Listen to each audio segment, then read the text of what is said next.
Welcome to Soccer Gaming, and welcome to the channel that can help you navigate and learn Madden 23. And this episode's a little different than all my other videos. Normally on the channel, I do a bunch of learning and tutorial videos for you guys to help you guys learn. But this year, I've decided to bring back franchise. I've decided that it's time. The franchise is good enough now that I can do a franchise with you guys.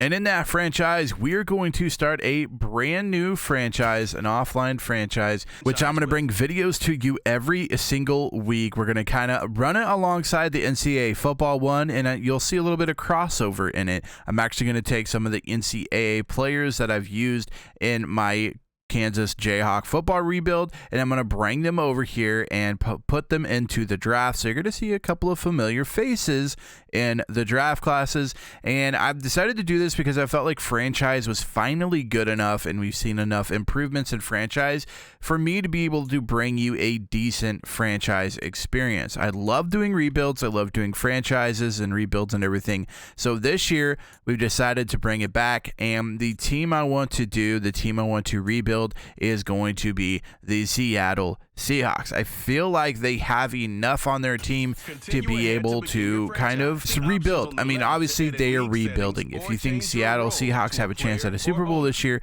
you're absolutely crazy. Have you seen what they have at quarterback? But I'm going to basically go over here and rebuild the Seattle Seahawks, and I'll show you here in a second how we're going to do that and how kind of everything is going to be laid out every single week. So what I'm going to do is I'm going to do the preseason. I'm going to lump the whole preseason part into one video that you'll probably see next Sunday. I'm going to release all of these Sunday morning, basically before the actual football starts. That way you guys can watch this, get amped up for some real football, and then watch games all day on Sunday. So Sunday I'm going to release these around 10 a.m. Eastern, 9 a.m. Central.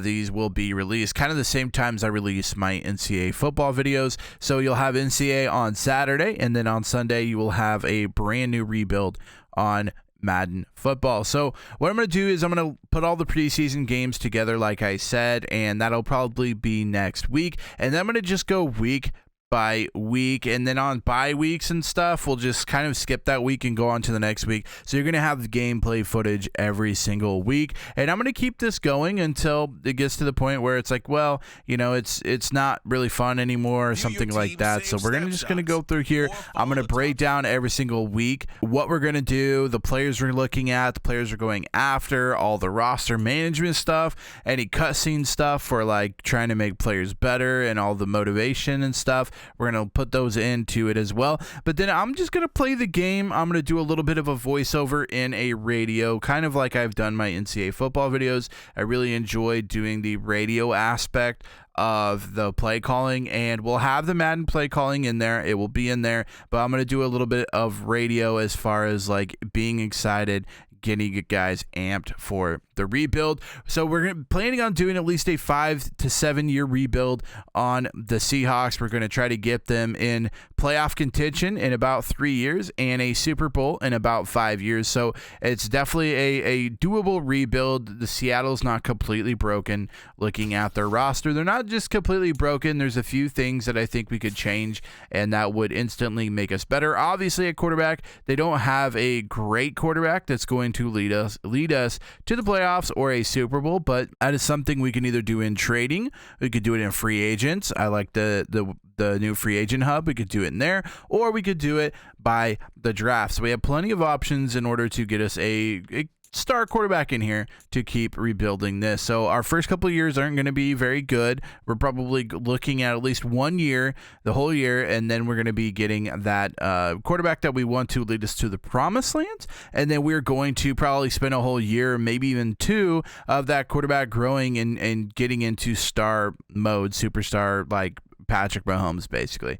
So after that, we got some decent halfbacks, got some young decent halfbacks. We got a rookie down here in Kenneth Walker. So the halfback position's probably pretty good. I'm not really worried about that there. And then at wide receiver, we got a ton of good wide receivers in DK Metcalf and Tyler Lockett. We also got Marquise Goodwin this year and a couple of other guys that I think are very young, like Eskridge, Swain, and Melton, that could definitely help us in the future later on down the road. Then we got Noah Fant, a very good tight end, so I'm not really worried about the tight end position. But where we need to kind of grow is the offensive line, and they've kind of already done that with Charles Cross. Definitely a good left tackle to start as a rookie. So he's definitely going to be a guy that's going to be growing with us, and in 3 or 4 years, we're probably looking at around 90s for Charles Cross. Left guard, we got a young one, 2 years experience at Damian Lewis. We'll see how he grows or see if we need to go get a guard in the draft or in free agency. At center, we got a few guys here that I don't think are going to be on the team long term. Blythe is the one we have now, 6 years, so we're probably not going to have him in about 3 or 4 years. He's going to be too old, so we're probably going to have to address the center sometime in the next few years. Right guard, we got Gabe Jackson, but he is getting a little bit older, so right guard, another position where we might have to adjust in free agents or in the draft to try to get a guard to fill in his spot. And then at right tackle, we got a rookie in Abraham Lucas. We'll see how he grows. He's only a 66 as a rookie, but that is definitely something we can work with. Then we go to left ends and right ends, and we have a few decent ones, but they aren't definitely long-term. Ford more long-term than Shelby Harris. Shelby Harris might be a good trade chip in order to get us some return on investment and possibly get some new ends on the defensive side. Then at defensive tackle, Al Woods, just too old, 12 years experience, time to let him go, time to get some defensive tackle. So defensive line is really where we're going to need to attack as far as free agents and the draft go. We got some decent outside linebackers, but I always feel like linebackers are up and down as far as how young they are and how they're overall and everything. But we got some decent linebackers. I enjoy Jordan Brooks, 2 years experience already in 83. So that's good to see there. We also at right outside linebacker, we got Darrell Taylor at 74. He's 2 years experience, so he's doing better there. And then we got Boy Mafe, who I think is going to be at least a little bit helpful in the future rebuild. Then we go over to cornerback, and in cornerback, you see that the Seahawks need a little bit of help in Sidney Jones. They got him there. And under him, they got Justin Coleman. These guys are a little older, so we're going to have to start looking for some younger replacements. Trey Brown from Oklahoma being the youngest guy we have there. Then at free safety, we got Quandre Diggs, a very good free safety for right now, but obviously long-term, looking 3 to 5 years in the future, he's probably not going to be here, so we're going to need to kind of look at moving him.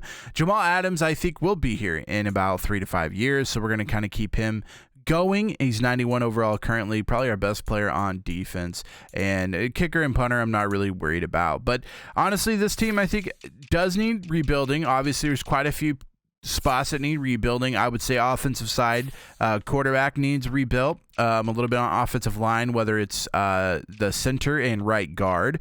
Then the defensive line all needs change, left end, right end, and defensive tackle. Linebackers I'm feeling okay with. Corner I'm probably looking to upgrade eventually, and then free safety I'm going to upgrade as well. So definitely a bunch of upgrading we're going to need to be able to do and to rebuild this team. But I think, this is a good team to rebuild because they got a few young guys without it being over the top young guy star type of team. Because what I didn't want was a team that's basically loaded with talent and young. I wanted a team that is in the rebuilding stages, but still doesn't have these astronomically great rookies that, obviously wait a couple years and these rookies are going to basically take off. So I thought we did that with the Seattle Seahawks. I also like their jersey, so that's always a plus. So I'm going to enjoy this rebuild. It's going to come to you guys every Sunday morning again at 10 a.m. Eastern, 9 a.m. Central Time. If you guys enjoyed this video, make sure you give it a big thumbs up. Make sure you guys hit that red subscribe button so that you guys can watch this rebuild every single Sunday morning right before the actual football games are on. Make sure you guys catch this rebuild. It's going to be fun. We're going to do it all year long. We're going to try to get all the way to year 5-ish or year 7 in this rebuild. So I hope you guys come along and enjoy the journey with me. Till next week, Slacker out.